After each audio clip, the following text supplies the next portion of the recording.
Hey! Okay, we're finally here. I'm finally doing the trailer analysis. I was going to do this yesterday, but I got sick as hell and I just couldn't even get up. I was in bed all day. But now I'm feeling so much better and I could finally get this trailer analysis out because I have so many more other videos to make on this game before it comes out. So I don't have a lot of time. But we're going to just do not like in depth, but not really a surface level either. I mean, I guess it's kind of an in-depth trailer analysis, more in depth than my initial analysis during my reaction. That was just a surface thing. But here, there's actually a lot of information, and a lot more information than it seems on the surface. But let's actually get into it.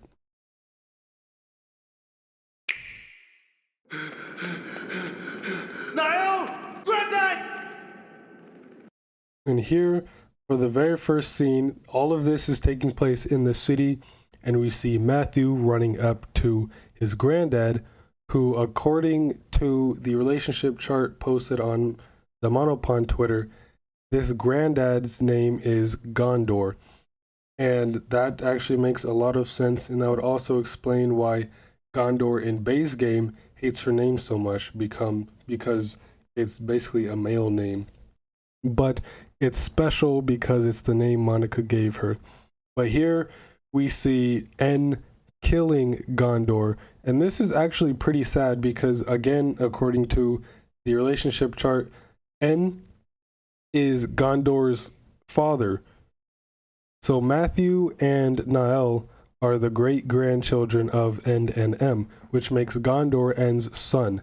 So N could have just been so far gone and just absolutely lost his mind that he went and killed his son. He didn't care. Everything that was in his way needed to be taken care of. So he just went off and killed his son because he was so just distraught about losing his Mio. And this is actually when the first city is destroyed, as we can see here.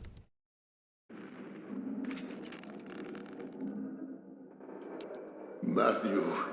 Granddad!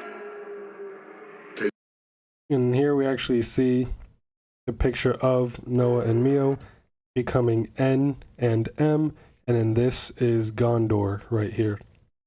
And in this next scene, we see right here, we see Gondor activating his Ouroboros powers, or some type of, his Ouroboros powers, and presumably that's what destroys the city, because in the same scene we see him basically exploding.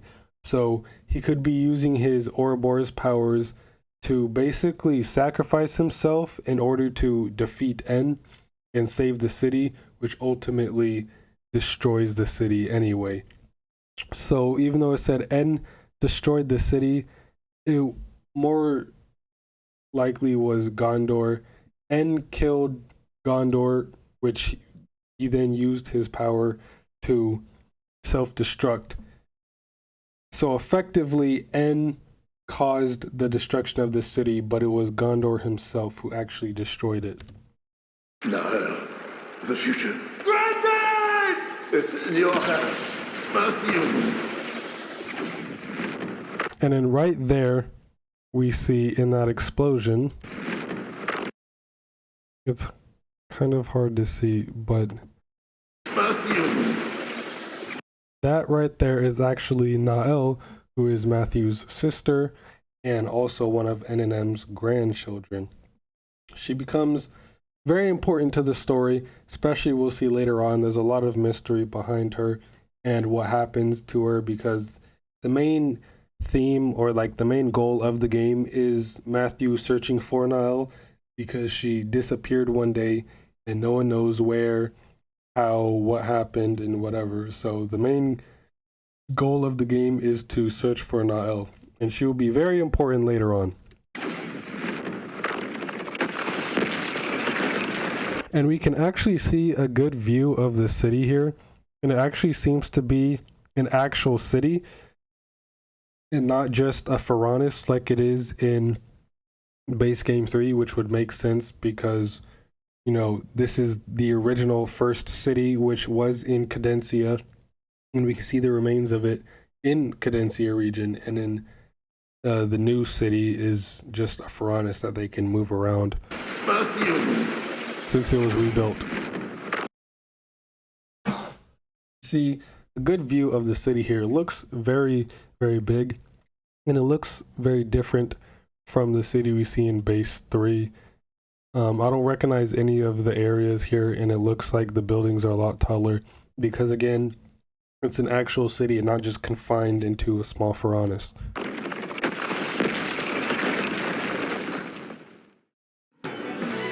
And then next, we get a montage of our 6 party members, this being Matthew. And Matthew was also a biblical name, just like Noah. And if I remember correctly, Matthew was the one who wrote the Bible, or he's one of Jesus's disciples who wrote the Bible for the Jewish people. I'm not too knowledgeable on Christianity lore, so if I got any of that wrong, I apologize. But of course we saw Matthew. Now there is a lot of mysteries behind A and who she actually is. There's a lot of theories being she could be Elvis in disguise, or she could be a second half of Elvis, just like how Numa split herself into Mithra, or she made, Numa turn into Mithra, and then Mithra kind of split herself between her and Pyra. So maybe it's kind of the same thing with A, because in one of the clips, we do see A has a Elvis wing. She has one Elvis wing, so she could be the other half to Elvis that he split himself up into. She could also be the original Consul A, since her outfit does look kind of like M's outfit. There's just so many mysteries around her, and I got videos based on her that I'm going to be getting out after this trailer analysis. But she's very, very mysterious. Here we have Glimmer, who is, it's pretty obvious, you can see she is Rex and Pyra's kid. And if that's true, which, I mean, it's pretty obvious, that means Mithra's kid would have to be in here somewhere. We still haven't seen Mithra's kid and what they look like, or they may not even be in the game at all, which would be kind of confusing. We also haven't seen Pyra and Mithra yet themselves either, but I'm guessing that they are saving them for the main game, for us to find ourselves in the game, as to not spoil anything, considering they are the most popular characters in the series, so you'd think they would want to promote them in the trailer to drum up more hype, but they could also just be saving them for the game for us to find ourselves. Here we see Nicole, who is most likely Shulk's and Fiora's son, and we can actually see a little bonding moment between Rex and Glimmer, and then Shulk and Nicole later on, even further, solidifying that this is Shulk's son. And we see Shulk himself, and he's got longer hair. He's obviously a lot older than he was in Xenoblade 1, and even older than he is in the cutscene with him and Rex opposing Elvis that we got way back in February during the Direct. And we actually see that scene again here, but with more context. And here we see Rex. Just like with Shulk, he lost his right arm in battle, presumably from the Elvis encounter. And here, Rex, he loses his left eye, again, presumably from the Elvis encounter. And then we get this sweet, sweet graphic of the official art for Xenoblade Chronicles 3 Future Redeemed. And there is a lot of information here, especially in the logo, which I will go over at the end of the video. But here we see the main party, Matthew A, Glimmer, Nicole, Rex, and Shulk. And then in the background, we can actually see Prison Island. So Prison Island will be an area we visit in the game, and that presumably is where the final fight, maybe against Alvis, is going to be. So the final boss fight of the game is most likely going to be on Prison Island against Alvis. And here we kind of see some ruins, which most likely could be Tantal's ruins, like Theoswar Castle, or just the other ruins on Tantal, because Tantal, there wasn't really any Tantal areas in base game 3, and we already had Araya, so this isn't Alethro ruins. This is most likely Tantal. What is that? That weapon. And then this Can't be a blade. This is where Glimmer and Nicole meet each other. Because if you remember, in the base game with the founder statues, which we already know who they are now with this new trailer, we can see all of the founders. I'm going to make a video on that. But if you remember, the founders of, I don't remember which houses, Cassini and Rhodes, I think it is, or Cassini and Reed. I'm not really sure. I'm going to have to go back and look. It doesn't really matter.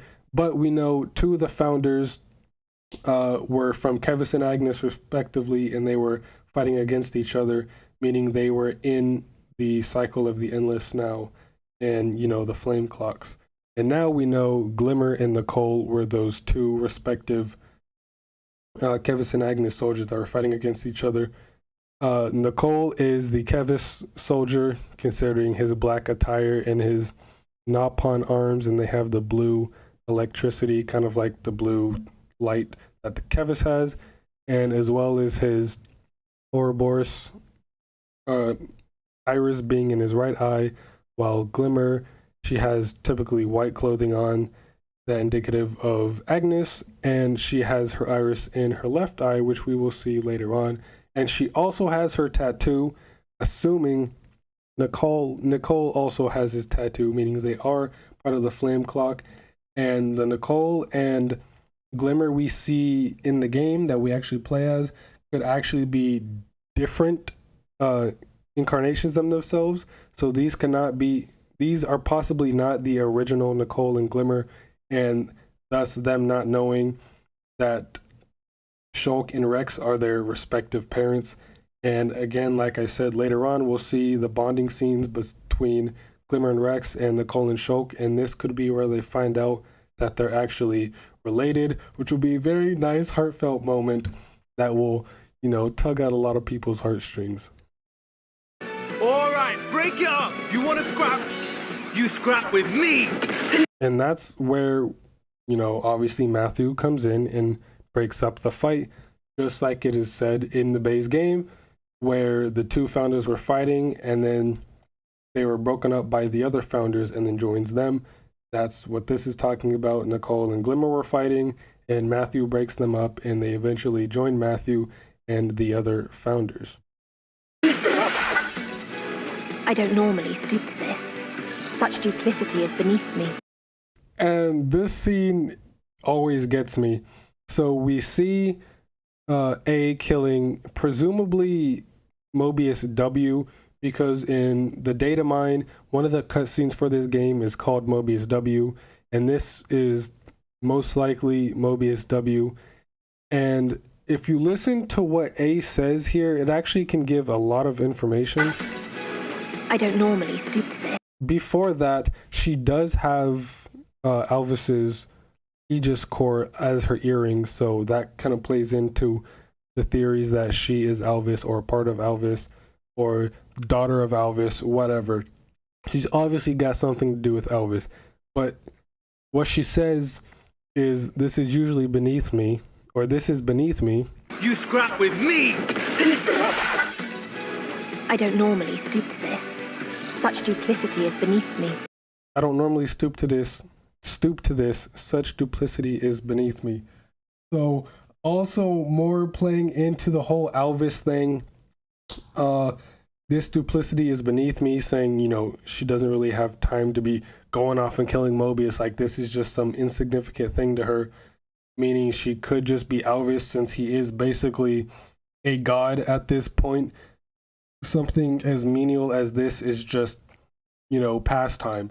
So they're really hinting a lot at A and Alvis connections in this trailer and these other Twitter clips on Monopun's Twitter. Not to mention her sword looks a lot like a Monado, at least for the circle here, and you can actually see a Monado symbol in here. I think that looks like Monado's speed. No, I'm not sure which art that is, but her sword is very reminiscent of Monado, and her class even is called Monado Fencer. So this is just straight up a Monado, again alluding to the Alvis connections. The clockless. Now this character is very interesting because this could very well be Sharla's kid, or she's somehow related to Sharla. The outfit is very similar. The hair is a similar shape and color, and she just overall looks like Sharla. Maybe Sharla and Ryan's kid, perhaps, because we do know there's a little something going on between them in Xenoblade 1. So this could very well be Sharla's kid. And she's obviously from Kevis. We can see these Kevis soldiers behind her, which would make even more sense because Kevis is the Xenoblade 1 side of things. And in here, like I was saying earlier, we see Glimmer, her iris, Ouroboros iris, is in her left eye, indicating that she's Agnes. And this Sharla relative, I'm just going to call her that, she says the clockless. The clockless.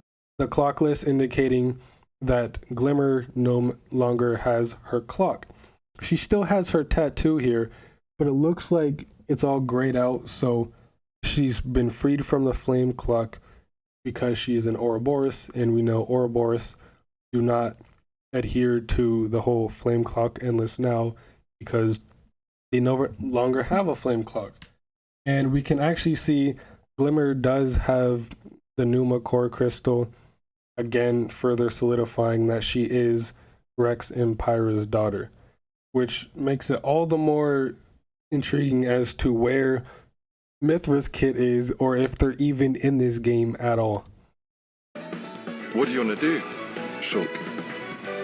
Here we see a liberator soldier talking to Shulk, and the Liberators is basically an organization that Rex and Shulk founded to basically fight off Mobius.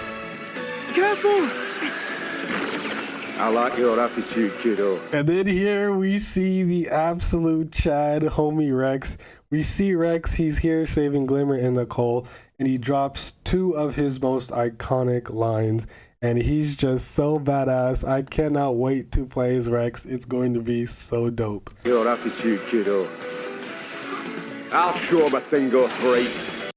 I like your attitude, kiddo. I'll show him a thing or three. He's so badass. And then he does his iconic pose every time he gets a new Aegis sword, and it's just so dope. I put two forces together to double my power. Chosen over, but appointed. And in here, we actually see this Mobius fusing two Feronises together, which is a pretty nice detail because fusing is a big theme of this game, which could explain one of the characters later on that we see. But this Mobius right here is fusing two Feronises together, Kevis Feronis and an Agnes Feronis, like he said, to double his power. So we haven't seen anything like this in base game, and this will be a very, very dope boss fight in this game, fighting the Mobius, who is using the powers of both Feronises to strengthen himself and fusing them together. So this will be a very, very dope boss fight. Chosen over, but appointed breakthrough. And here we get our first look at combat. Now, there is a lot of stuff in the combat. There is a lot of combat related stuff in this trailer, and I'm not sure. I'm probably just going to go over all this combat stuff in a separate video, because if I just did it in this video, it would just go on for way too long. So I'm going to skip a lot of this combat stuff for now and make a separate video on that.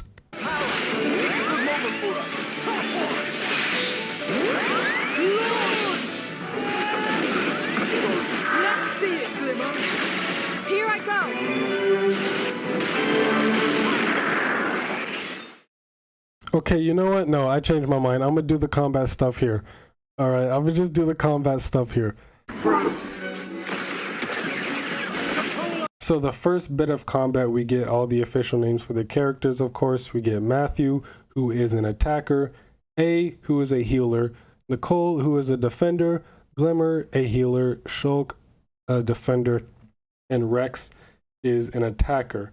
Now, it makes sense for Rex to be an attacker because he's wielding these two big-ass Aegis swords, and how you going to be a defender with those two massive swords? Shulk being a defender could actually make a lot more sense than it seems, considering the designs of Rex and Shulk in these games are based on or inspired by their mentors. We know Rex, his mentors were Zeke and Van Damme, and Rex loses his left eye just like Zeke does, and then he also dual wields the Aegis swords just like how Van Damme dual wields Rox's scythes. So that's where his inspiration comes from. And Shulk, his mentor was obviously Dunban, who also lost his right arm and was a solely left-handed sword wielder. And just like Dunban, Shulk could be an evasion tank, just like Dunban was in Xenoblade 1. So that's really nice detail. Glimmer being a healer, I don't really think there's much reasoning behind that. It's pretty self-explanatory. Nicole being a defender is also pretty self-explanatory given those Napon wing arms, which I'm not sure. Maybe I'm thinking perhaps Riku could see Nicole as his master pawn, considering the Napon wings that Nicole has. And Nicole could have been the original creator of Lucky 7, and then he gave it to Riku, and then Riku gave it to Noah. I don't know how much sense that makes, but it's possible. A admittedly should have been an attacker because of how strong she is. I've uploaded Twitter clips if you want to go look at that. I have the clips on my channel. But A should have been an attacker, but I understand they wanted to balance everything out. 2 defenders, 2 attackers, and 2 healers. So they didn't really have any choice but to make her a healer. And as for the actual combat now, we see this. We are playing as Matthew, and his arts are Backspin Punch, which is a break art, Mighty Strike, Front Attack Up, and Knockback, so increased damage when you're in front of an enemy. And Revolt Uppercut is an evasion art, and boosted damage if you cancel it. And his talent art is called Gigantic Beat. It is an AoE art, and it charges all of his arts on hit. It's one big, like, massive, like, punch into the ground that will recharge all the arts. And then for his master arts, you have Detonating Hit, which is an AoE art, Energy Boost, which grants Power Charge, and Power Charge increases the damage of the next art used, and Raging Force, which has a chance to pierce. And then a brand new mechanic exclusive to Future Redeemed over here on the left where the interlink button is in Xenoblade 3 is called Union Attacks, where 2 characters can pair up and just do like an all-out big attack. And here we see Matthew paired up with Shulk, and it's called Monado Crash. It's AoE and it causes burst. So it's been speculated that this is a force burst because later on, or in another Twitter clip, it shows, I'm sorry, I just blanked out. It shows Monado Crash or some other union combo where it bursted a launched enemy, and as we know, enemies that are launched can't get bursted, they can only be smashed. So perhaps this is a force burst, just like how in Xenoblade 3 in Arcsage Gauntlet we have the launch charge, which force launches everything. I'm not sure, it's hard to tell, but I guess we'll see in 4 days. Also, I think this quality is 480. I'm not sure why it's at 480. But here we get to see combat of A, and it looks like this is taking place in Colony 9, since we can see these buildings here, which look very reminiscent of Colony 9, and we already know Colony 9 is in the game, is going to be the main like base hub of the game. But here for A, her arts, she is obviously Agnes, as we can see with the circle arts, as Matthew is Agnes with his diamond arts, and A is Kevis with her circle arts. But her arts are Shaker Edge, and it is a topple art, you know, to capitalize off of Noah's break art.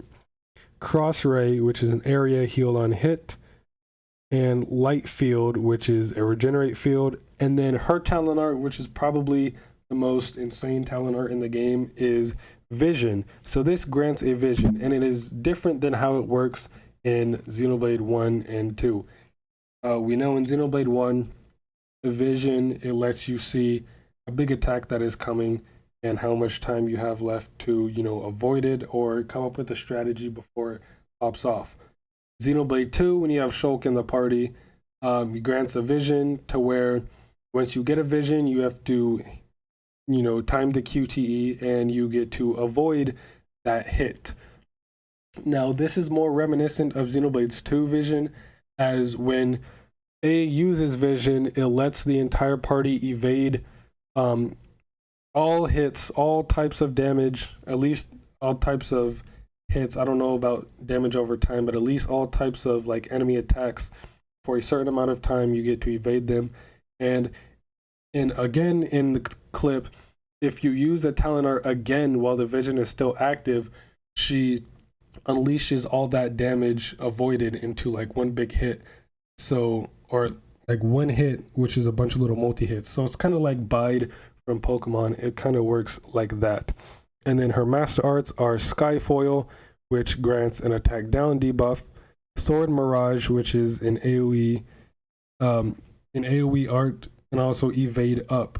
I'm not sure what Evade Up means, unless that means it just increases your chance of evasion, because every other evade art is just called evade. So I'm not sure if this just increases your evasion rate instead of outright just evading that attack.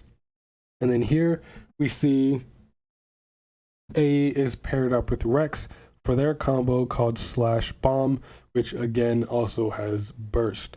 So I'm assuming the only way to get burst in this game is through the union combos, since we don't see any burst arts on any of the party members.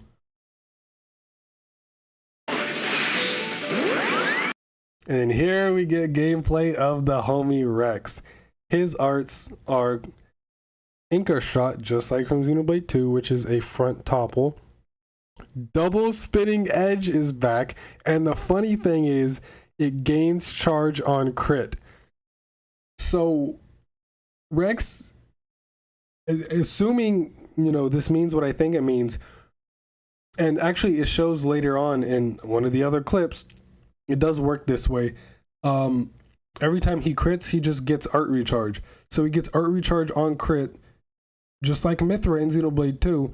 So he can just effectively spam Double Spinning Edge over and over and over again if you build his crit stat high enough. So he can just spam Double Spinning Edge, and it's just perfect. Rex is incredible. And his last art is called Dual Blast, which is an AoE and side launch. And his not level 4, his talent art is called Infinity Blade. It is an AoE, pierce, and unblockable.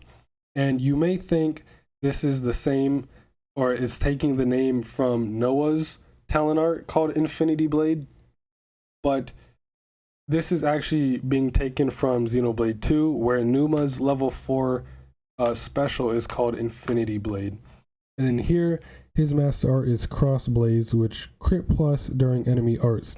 So if you use this art while an enemy is using an art, your crit either your crit damage or your crit rate goes up by a significant amount. And then here you see Rex again paired with A for Slash Bomb. Here we see first combat of Shulk, and it looks like we're in Capricorn Peak or Valak Mountain, actually. I'm not too sure, but this very well might be Valak Mountain coming back, or it could just also be Capricorn Peak. But before we get into Shulk, Fog Beasts are back, and this is what we're fighting. It's hard to see the name of it. The enemy is using a move called Fog Cannon, so we can't really see the name, but considering the fog and the appearance, this is the return of Fog Beasts for this game. So they're going to have something to do with something. They come out of the same rift that Alvis does. I'm really not sure. But Fog Beasts are back in this game. And for Shulk, his arts are called Stream Edge, which is a break art. And this is nice because in Xenoblade 1, his break art was also called Stream Edge, one of his break arts. His next one is Heavy Rush and Awakened Boost. So Shulk can become awakened, and I think either this boosts his damage while awakened or boosts his awakened state, or like how close he gets to awakening. And then another art is called Slit Edge, which is an AoE and bleed art. Slit Edge was another one of his arts in Xenoblade 1, and this was like a side damage up. Like if you hit it from the side, it would do increased damage. It was a chance art. And then his talent art is called Monado Buster.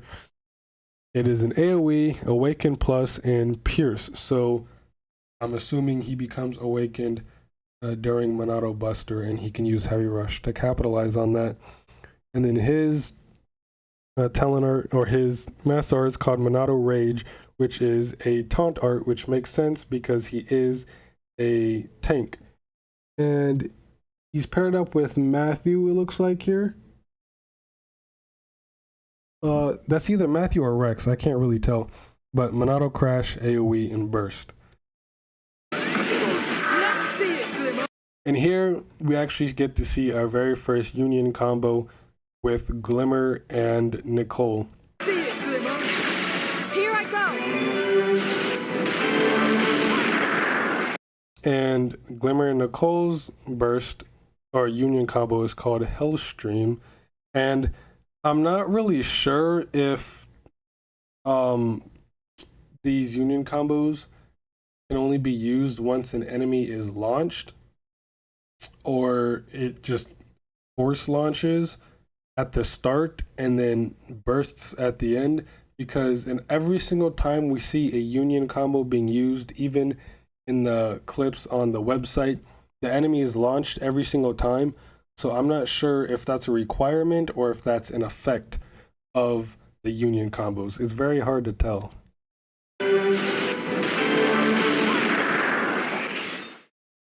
And then now we start getting into story stuff, and this is where the speculation starts to run a little bit wild. With or without Mobius, nothing will change. Okay, so here we actually see Nael. Our first appearance of her, other than at the very beginning, we get to see her full model in a couple of these shots. And she's obviously in some kind of house along with Matthew. Niall? In the end, people always kill people. And we get a better look at her right here, and we can actually see that she does have a core crystal. She actually has Nia's core crystal right here. It's kind of hard to see, but she has Nia's core crystal right here. She's obviously related to Nia, considering I don't think it's been outright confirmed, but heavily implied. Mio is Nia's daughter, and N and M are Niall and Matthew's great grandparents. So Nael is related to Mio, and therefore related to Nia. People. I heard of. And then here, this is probably the dopest shot in the entire trailer. We get the full Trinity processor with all of the Aegises. We have Numa, Logos, and Ontos. And this part is actually very confusing and deliberately like misleading us, because if you listen In the end, people always kill people. listen to what Shulk says here. I heard about that from Melia. A gift from Alvis, she called it. He's talking to somebody, we're not sure who, but someone who obviously knows Melia, and he says it's a gift from Alvis, she calls it. And it zooms in on the Ontos core, and I'm assuming this could be a possibility that the core itself was a gift from Alvis, and that could explain why A has it, or like, why A has the core, or perhaps this could also explain why Nael has the Ontos core later on in the trailer. But this is obviously a very important part of the story, and if the core is a gift from Alvis, then that would mean Alvis isn't as antagonistic as we think he is, because from everything we've seen so far with the direct and now this trailer, Alvis seems to be the main antagonist of the story. But if this is anything to go by, then it's most likely he's not as antagonistic as we think. He might still be, the final battle or whatever else, but he could be, not as antagonistic as we think.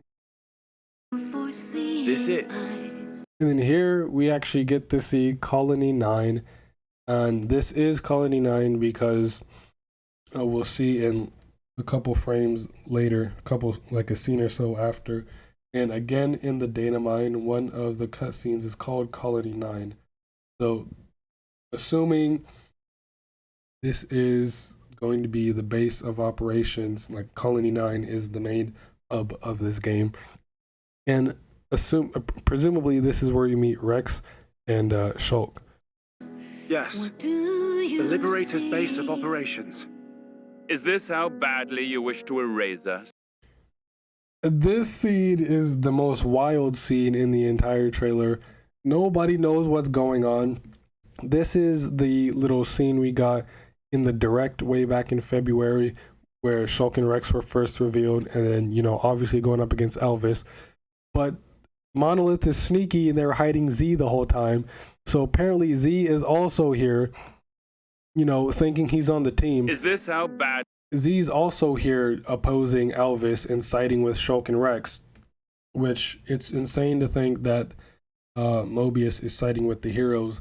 But there are a couple theories that Rex or Alvis wants to basically destroy the world and restart because it's not how he wanted it to turn out, or it's not how Shulk wanted it to turn out, because at the end of Xenoblade 1, Shulk said he wanted a world with no need for gods, and so Alvis obliged. And then Mobius came around, and Z and how Mobius works, and Z, controlling the world, freezing everything in the Endless now, is kind of playing too close to God, so he wants to come in and wipe out Mobius or wipe out the whole world and just restart. And that would go directly against what Z's purpose is, so he's putting, everything aside to stop Alvis in a type of like the enemy of my enemy is my friend type of thing. So he's siding with the heroes for now to take care of Alvis, and then after that he's gonna go back to mobbing something. I don't know. There's so much speculation on this. It's very confusing. But what makes it even more confusing, and it kind of just contradicts everything I just said, is this part right here. Badly you wish to erase us? My God. He calls Alvis his god. So Shulk wanted a world with no need for gods. And if Alvis is here to take out Mobius because they're kind of playing too close to God, why would Z call Alvis his god? So Alvis shouldn't be here either then, if that's the case, if he is God.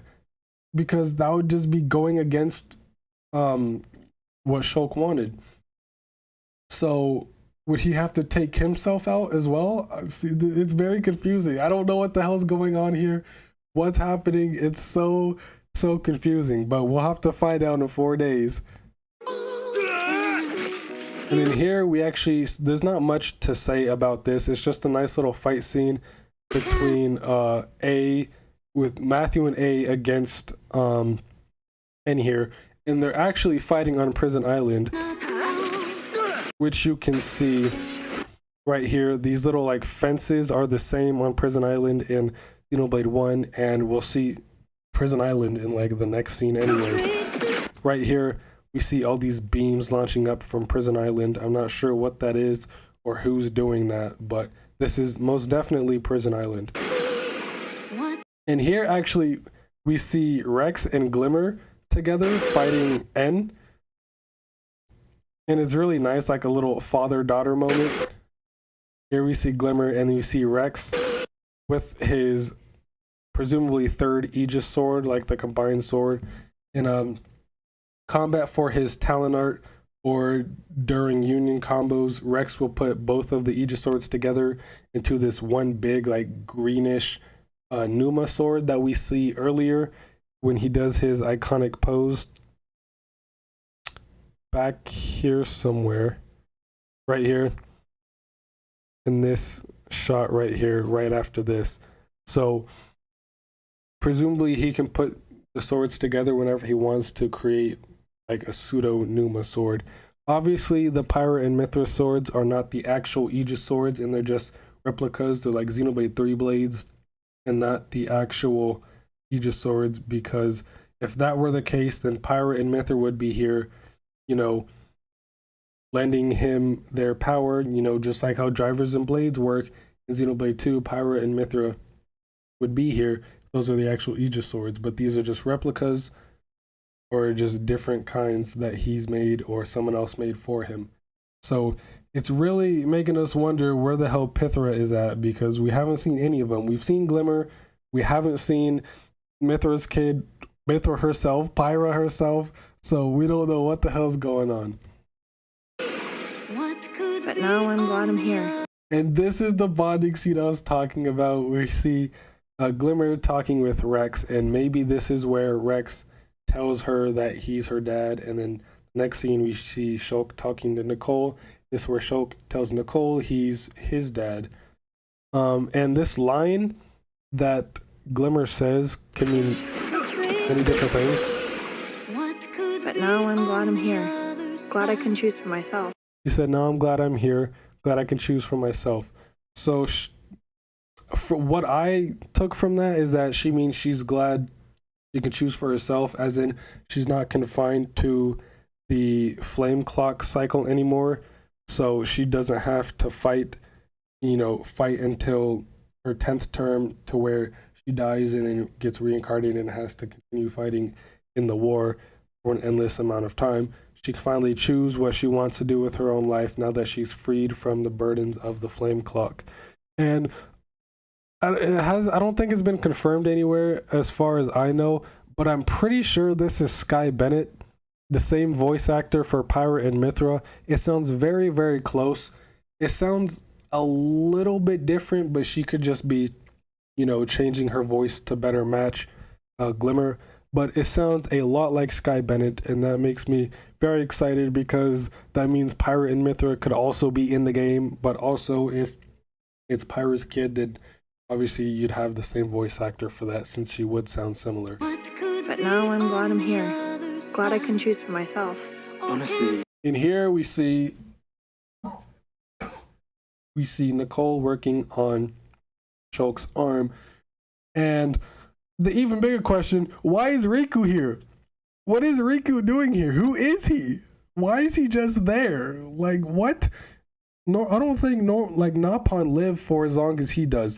Given the average lifespan of a Nopon, I don't think they live as long as he did, because we know people born outside of Ionios do not age inside, you know, Ionios when they enter it, which would explain why Rex and Shulk are the ages that they are.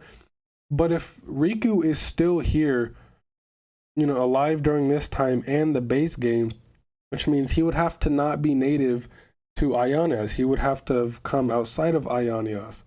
So why is Riku here? Is he a Napon Arcsage? Is this Alvis taking on a different form? Like, why is Riku here? He's such a liar. He's not a common variety Napon. He's just everywhere all the time. What is up with Riku? Who is he? Funny thing is, Riku is also the one who made this prosthetic arm for Shulk. So Riku's just everywhere doing everything all the time. Just knowing who I'm meant to be fighting. And then here in this scene, we see Shulk defending Nicole, his son, from N on Prison Island. That's the biggest thing of all. Even having built the perfect. And then here, this scene. Oh my god. This scene could actually mean it has big implications. So here we see A, and what she says is very interesting. Just knowing who I'm meant to be fighting, that's the biggest thing of all. Even having built the perfect world for themselves, humans yet desired the beyond. Even having built the perfect world for themselves, humans still desire the beyond. Even have building the perfect world for themselves, humans have desired the beyond, which is referring to Klaus, using the Zohar or conduit to reset the universe, because even though were so technologically advanced, they reached the stars and everything, they still wanted more. Humanity still wanted more and will always want more. So even though they have everything they will ever need and want, they still want more and to go to the beyond, which is indicative of Klaus.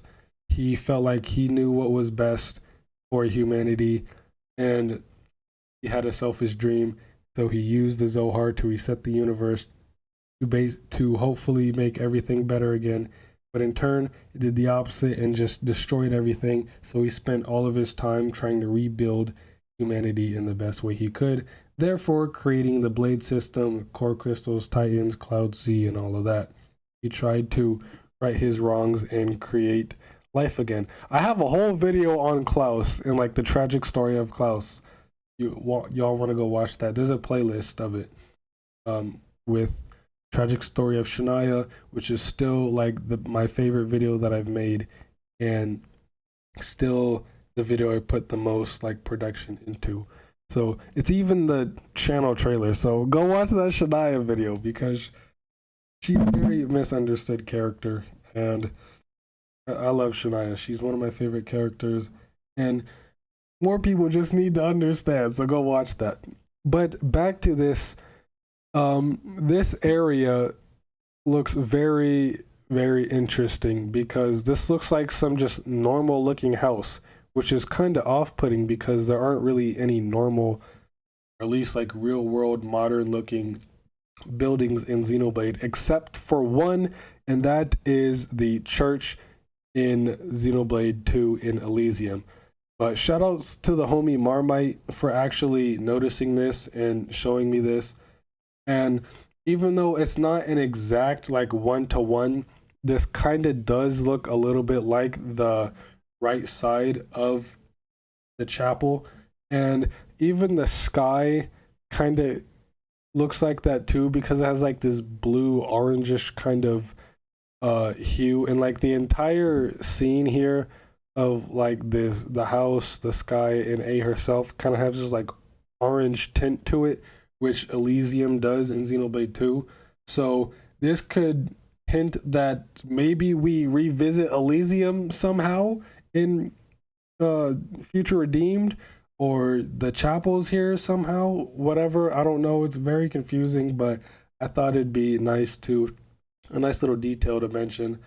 And shout out to the homie Marmite for showing me this. Go give him some support. His Twitter art is actually very nice. Some of my favorite art on Twitter. Perfect world for themselves. Humans yet desire. And then here beyond. we get the flashbacks of Xenoblade 2 of Klaus using the Zohar to reset the universe. Matthew, And then here, this always in fantasy land. here we see Nael. All right, Niall went missing and she's back. So when I was talking earlier about fusion being a big theme of the game, this is one of the parts I was talking about. Now, this has a lot of implications, and when I mean a lot, I mean a lot. So, at least for me, I think this could be Niall fusing with either A or Alvis. More likely A, but even still, that's not too likely, because the reason I think so is because, first of all, she has the Ontos core right here, which we know A also has, and her outfit generally looks very, very similar to A's outfit. And she has like these Monado rings on her back, which is kind of like a similar shape to A's Monado.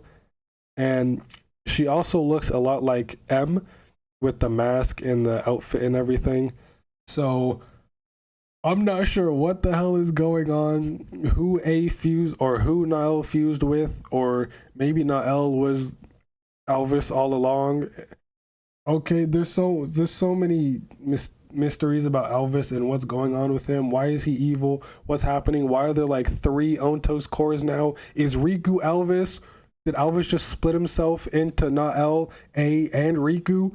Because Aegises can do that, but he's not really an Aegis because he disappeared before the whole Blade system was created, where he was just computer AI, like he said in Xenoblade 1.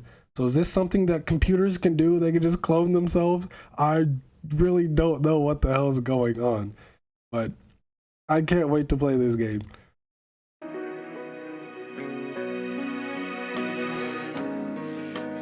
And in here we get the title for Xenoblade Chronicles 3 Future Redeemed. And as I was talking about earlier, the title actually has some neat little details. Again, Marmite brought this to my attention. He's the GOAT. But the title for Future Redeemed, the F in Future has the like paint stroke of Xenoblade 1's font and the fire from Xenoblade 2's font. So it really is bringing the entire series together in this one game. The DLC was meant to be the crossover this whole time and not just base Xenoblade 3. But yeah, because Xenoblade 3, you see the particles are kind of like fiery from Xenoblade 2, and see the particles from Xenoblade 3 when sending someone off. But the F over here, even up here at the top, you can kind of see like paint splotches, the paint stroke, and the fire. And after that,